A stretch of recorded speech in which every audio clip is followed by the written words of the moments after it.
Sur le culturel 2.0, aujourd'hui, on n'a pas un, mais deux invités, c'est-à-dire Noémie Raymond Frizet et Stéphane Tétrault. Bonjour à vous deux. Salut Sylvie. Bonjour. Euh, Noémie, c'est la première fois qu'on t'a en entrevue. Ben Et oui, c'est un puis, honneur d'être là. ça, ça me fait plaisir de t'accueillir. Ça m'a fait plaisir de t'accueillir puisque je fais l'entrevue à solo aujourd'hui. Euh, Noémie, on t'accueille comme violoncelliste, mais aussi tu as un rôle très spécial dans le cadre du Festival Musique de chambre de Montréal. Oui, ben en fait, j'ai joint l'équipe en septembre comme là, le titre est un peu long, là, directrice des opérations, du développement et des communications. Mais donc, en gros, ce que ça veut dire, c'est je suis venue donner un coup de main au festival, puis Denis m'a pris sous son aile pour vraiment me montrer les rouages d'un festival, comment ça s'organise. Et puis, c'est ça. Donc, c'est un plaisir aussi de faire ça en parallèle du violoncelle. Donc, tu deviens un peu le bras droit de Denis Brott. Denis Brott. C'est ça. C'est sûr que j'apprends beaucoup, là. C'est ma première expérience, mais j'aide le plus que je peux. Et puis, tous les deux, vous allez faire partie de ce premier concert violoncelle, le violoncelle en feu. Stéphane, parle-nous de ce concert qui s'annonce comme assez extraordinaire. Enflammé. J'espère qu'il va rester des violoncelles en bois à la fin du concert. Faut se Surtout que rappeler vous que les avez des violoncelles sont très pas bons censés être en feu, instruments. là. Vous avez des très bons instruments, c'est pas vraiment le temps de. Ouais, peut-être pas. Non, Mais c'est une cela métaphore. dit, la musique va être tout à fait enflammée. Donc, on a un programme qui tourne grosso modo autour de Piazzolla. Et autour de la musique du tango. Donc en première partie, je fais quelques pièces de mon récent album qui s'appelle Suite Tango avec Denis Plante qui est au bandoneon et aussi le compositeur de certaines des pièces qu'on va interpréter. En plus de ça, on a quelques greatest hits, si on veut, du répertoire du tango, donc du Piazzolla, du Gardel, différentes pièces en arrangement pour violoncelle et bandoneon. C'est des pièces qu'on a faites un peu partout au Québec, Denis et moi, mais on va avoir quand même des primeurs pour ce concert-là, donc ça va être bien spécial comme événement. Et ensuite, en deuxième partie, Noémie et moi, on est rejoint par plusieurs amis violoncellistes. On va être 8 violoncelles sur scène. Il faut rappeler que les violoncellistes, on s'entend bien. On est comme tous amis, on s'aime. Ça fait tellement du bien de se retrouver tous ensemble. On a eu une première répétition, puis j'étais assez estomaqué de la niveau de préparation, mais de talent de nos amis, là. C'était vraiment assez exceptionnel. Donc, on se retrouve à 8 pour faire un arrangement assez unique des saisons, des 4 saisons de Piazzolla. Donc, ces saisons qui ont été en quelque sorte une réponse aux saisons de Vivaldi.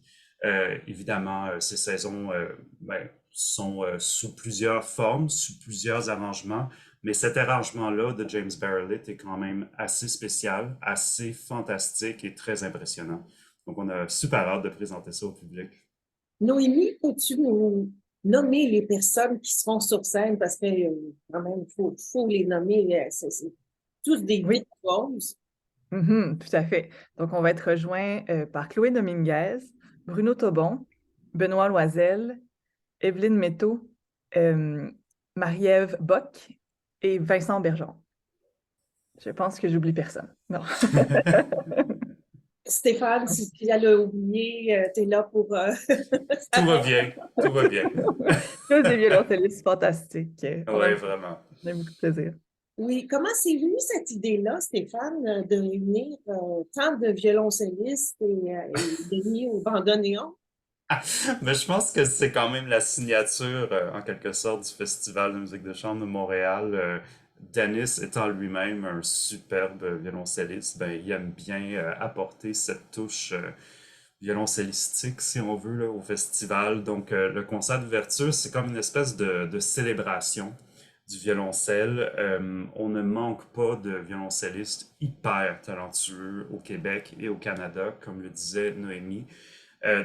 C'est venu parce que on discutait de plein d'idées, de plein de filons, et finalement, on s'est dit pourquoi pas consacrer ce concert à la musique du tango.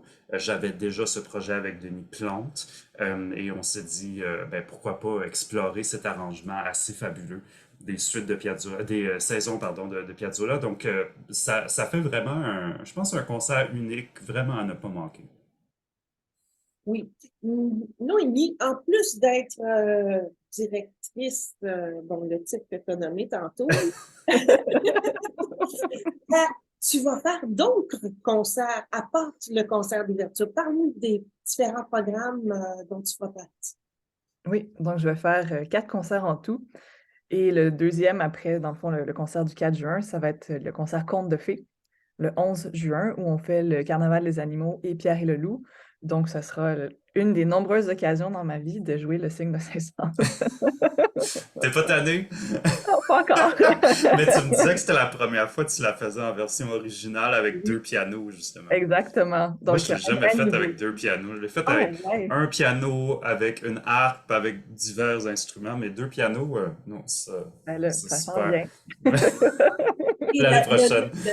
le narrateur sera Jean Marchand et ce Oui, sera en anglais et en français. oui. Ça, Donc, c'est un concert donc familial. Ça, c'est le 11 juin à 15h30 à la salle Bourgie. oui. Ensuite, tu seras du concert, lequel? Ensuite, c'est le concert Noémie et ses amis. Donc, c'est un concert midi le 17 juin, qui est vraiment un concert. Denis me donné carte blanche. Il me dit tu fais ce que tu veux. Donc, j'ai invité 3 de mes amis et on va commencer par la sonate de Rachmaninoff pour violoncelle et piano. Et on va finir par 3 mouvements du quatuor de Brahms en do mineur. Donc, ça va vraiment être un programme magnifique, très romantique, des pièces que j'aime beaucoup. Donc, j'en ai profité pour Ça, un c'est programme coup de cœur. un concert qui sera gratuit. Oui, oui. Donc, un concert midi, un concert à midi, c'est ça, à la salle Bourgie? Oui, toujours à la salle Bourgie. En fait, tous nos concerts sont à la salle Bourgie, sauf le dernier, dans lequel je vais également participer. Donc, ça, c'est un concert vraiment centré autour de Piatigorsky, de Tchaïkovski. Il y a trop de P, genre de Oui. Piazzolla. Autour de Tchaïkovski et de sa muse, dans le fond. Jean Marchand a écrit un texte basé sur des correspondances que Michel Marchand a choisies entre Tchaïkovski et Nadezhda von Meck, qui était sa pas sa patronne, là, mais sa Mais mécène, ça mécène, ouais. c'est ça. Et puis, donc, ça va être le trio de Tchaïkovski. Et on va finir avec le Souvenir de Florence, arrangé par Denis pour un ensemble à cordes. Donc, je pense qu'on va être 17 sur scène. Ça va être vraiment, vraiment un beau concert. Et c'est encore avec Jean Marchand et Anne-Julie Proulx qui vont être Tchaïkovski et Nadezhda von Meck. Maintenant, tous les deux, vous avez la chance de jouer sur des instruments exceptionnels prêtés par Monsieur Dubois. Stéphane, on connaît, en fait, Stéphane, c'est Madame Desmarais dans ton cas, mais Noémie, parle-nous donc de ton instrument.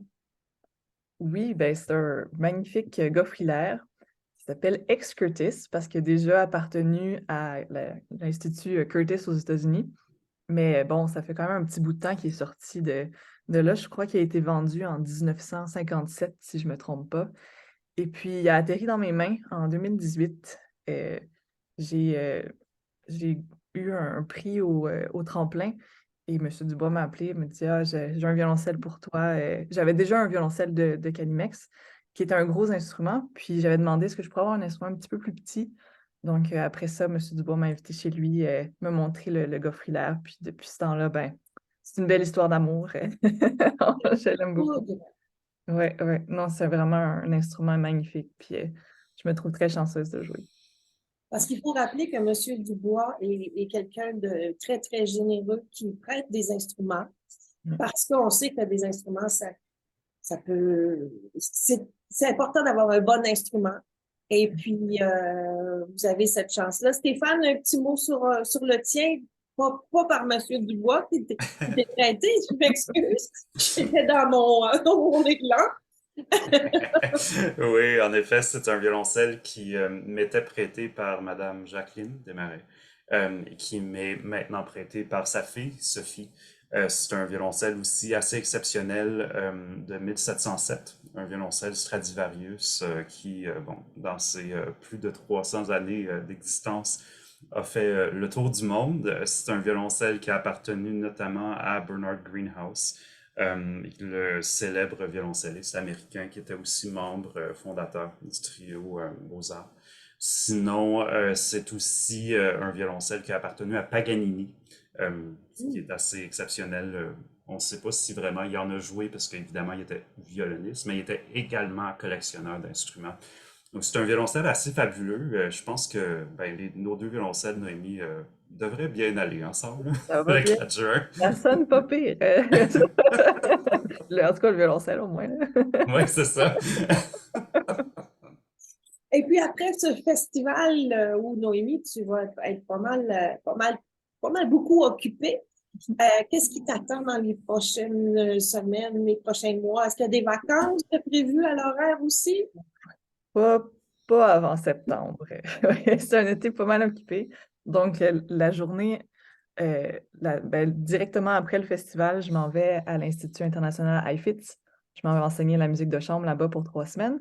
Après ça, je reviens, j'ai un concert dans la série Hors les murs du Festival de la Naudière. J'ai fait Ah, un concert complètement violoncelle solo avec tous les préludes des suites de Bach que j'ai pairé avec une œuvre plus moderne, là. Il y a moins de musique de compositeurs encore vivants, mais c'est bon, on est vraiment dans le baroque puis le 20e siècle. Et ensuite de ça, je m'en vais à la Naudière. Je vais rester là une semaine. C'est pas encore sorti, fait que je vais laisser les détails pour un petit peu plus tard. Et puis, je vais avoir trois autres concerts à Montréal en août qui ne sont pas encore non plus sortis. Donc, c'est ça. Les détails seront à venir. et en ce qui te concerne, Stéphane, qui vient tout juste de jouer magnifiquement avec l'Orchestre symphonique de Laval, le Don Quichotte de Strauss. C'est gentil, c'est gentil. Mais oui, c'était tellement un beau moment. C'était tellement. Ouais, c'est un moment vraiment d'union, je trouvais, entre Jacques Lacombe, le soliste, en l'occurrence moi, donc Quichotte, mais aussi surtout avec l'Orchestre de Laval qui était absolument fabuleux. Et ça a servi un peu de lancer peut-être un été assez occupé pour moi aussi. Après, ben, juste, en fait, d'ici le concert, j'ai 2 ou 3 autres concerts, dont un au Festival Classica. Je fais également avec l'Orchestre symphonique de Lévis, où je fais le double de Brahms avec Marie Bégin et leur chef Gilles Auger. Ça, c'est très excitant. Sinon, dans les prochaines semaines, ce sera plusieurs sorties pour Transfiguration, mon projet avec Valérie Milot, sinon aussi d'autres sorties pour Suite Tango et pour Images oubliées, aussi mon projet de Debussy. Donc, ça continue à rouler, puis moi aussi, je vais être plus en vacances fin septembre, je dirais. Ben, en tout cas, je vous souhaite un superbe festival euh, musique de chambre de Montréal avec Denise Brott et tous vos amis violoncellistes et autres.